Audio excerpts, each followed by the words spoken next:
Hey tubers, it's Tony, and today we're going to be discussing two air conditioning issues that two different customers of mine have been having.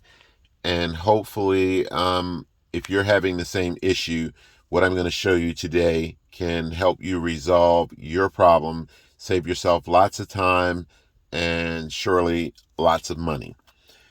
What's happening, guys, is my customer would be driving her 2006 Ford Explorer down the highway. It's the 4.0 liter motor. And what she noticed is when she sets her air conditioning to blow at its highest level, air would be blowing out nice and cold, no problem.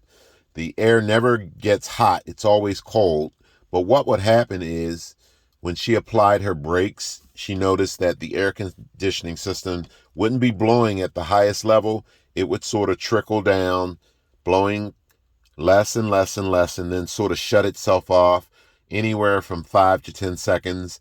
And then it would either go back up to the highest level when she gave the vehicle a little bit of gas to get moving again, or it would just do it on its own.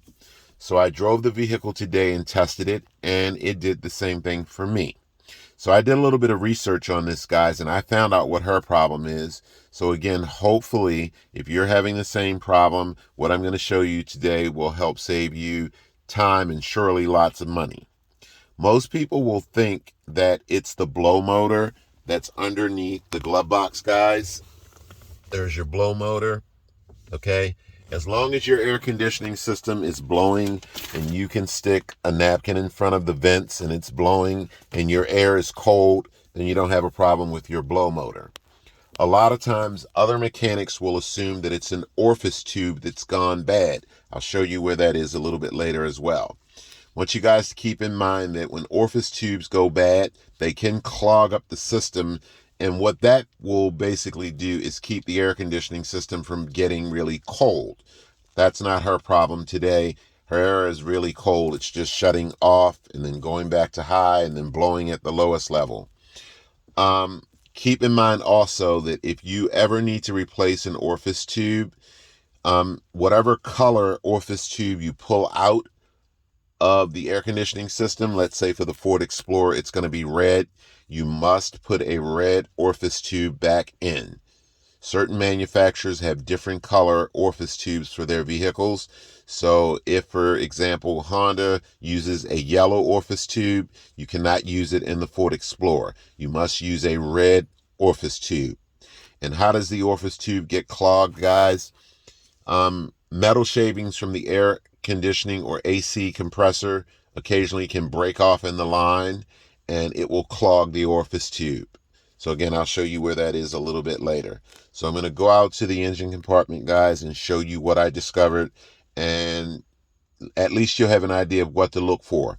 The other issue, guys, is I have another customer that no matter what setting he chooses in his air conditioning system, if he wants the air to come out at his feet, blow straight at him. If he wants the air to come out on top of the dashboard, nothing seems to work. And I think I know what that problem is as well. But again, at least I'm going to give you an idea of what to look for. And definitely for the first problem that I spoke of earlier today, I'm going to show you how to fix that. So hold tight. Okay, guys, I'm within the engine compartment. So for the problem for my customer number one, where the air conditioning system was blowing at a high rate of air, and then it kind of trickled down to where it was blowing no air, and then when she gave it gas, it started blowing again. After doing a little bit of research, guys, see that fat thing straight ahead with the line coming out of it going to the left? Well, that's nothing but a vacuum line, guys. And I did a little bit of research and found that that vacuum line has something to do with your vent doors working properly in your air conditioning system. And that line runs all the way over and back up to your dashboard. And I'll show you where that is a little bit later. Okay. See where the, come on, focus for me. See where the electrical tape is, guys? What I found was a crack in that line, okay?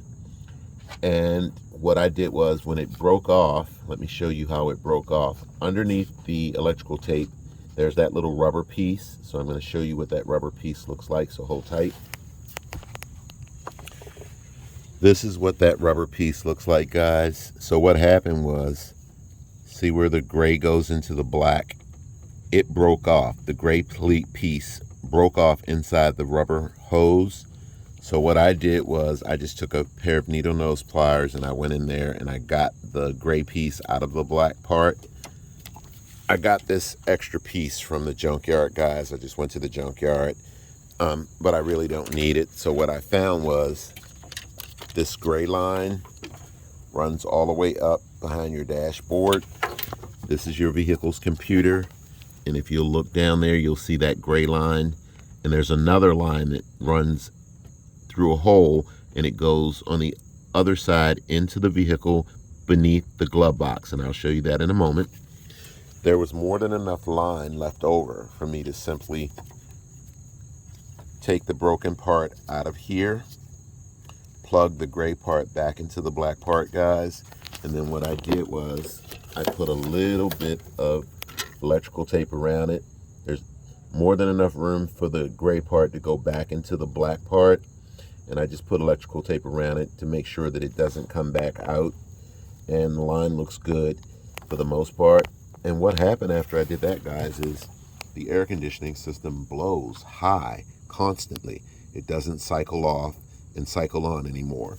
So definitely that line there, that gray line, has something to do with your air conditioning system not functioning correctly, especially if it's cycling on and off. So now let me show you where that line runs to on the other side of your glove box. Okay, guys, I'm in the vehicle underneath the glove box on the floor.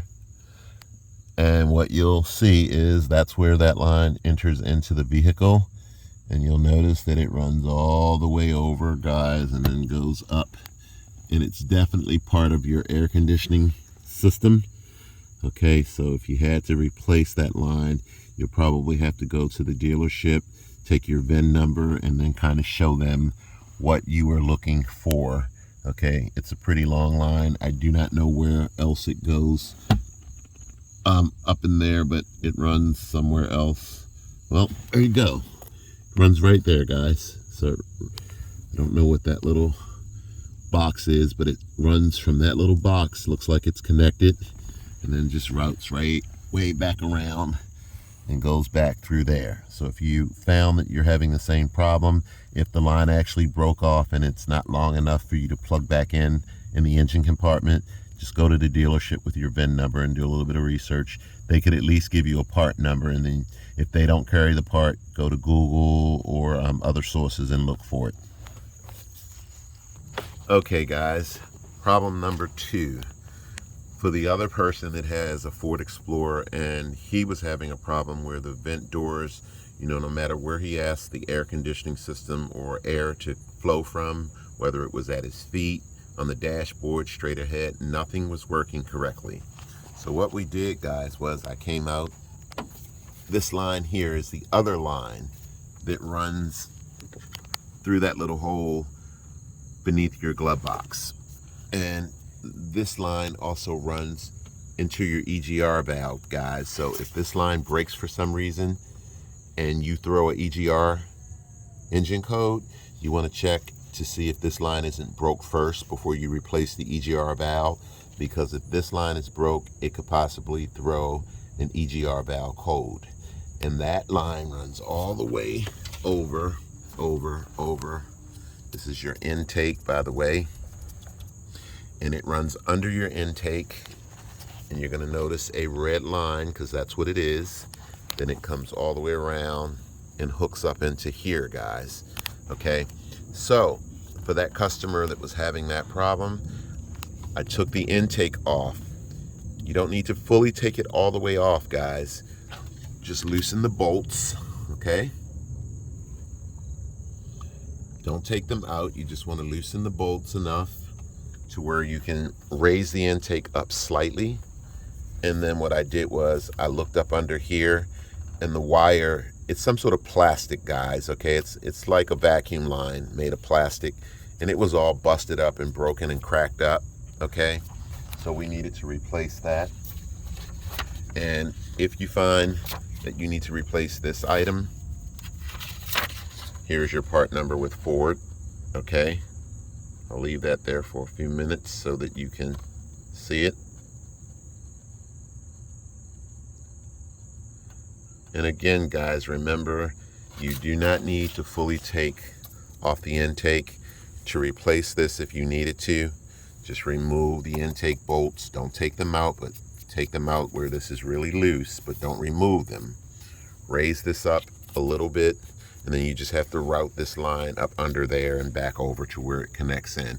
It's nothing more than a vacuum line, guys. That's all it is, okay? But you want to make sure that you route it correctly. And after replacing this, guys, the vent doors worked correctly. Okay, so again, a lot of times most people assume that the climate control unit has failed, or it's the blow motor, or it's a bad orifice tube. And now you know what to look for if you're having one of these two issues. If for some reason, guys, you are going to replace your orifice tube yourself, okay, follow this straight all the way up in the corner and look down, guys, and what you're going to see against the firewall right straight down in the back. I know you really can't see it, but there are two nuts, guys, straight down. See that silver line? Follow that silver line all the way around, and then you'll see where there are two nuts that actually connect it together. Inside of that is your orifice tube, guys, okay? Your orifice tube, again, will be the color of red. If you need to remove that orifice tube, guys, you want to make sure that you get a orifice tube remover tool. Whatever you do, do not break off the orifice tube in that line, or you'll have to replace the entire line, okay? So now you know where the orifice tube is. Again, if your air conditioning is blowing really high and then you hit your brakes and it starts shutting off, you know what to look for. That line down there, you want to follow that line all the way back up to your glove box inside the engine compartment and examine it and make sure that you don't find any cracks like I did. If your climate control unit is not sending the air to your feet, to the dashboard, straight ahead, you want to examine this vacuum line. And again, that runs all the way over underneath your intake. It just comes straight at you, and you'll see that red line down there for the most part. Let me see if I can get you a picture. Yeah, that red line down there is the same line, and it comes around and plugs into here, okay?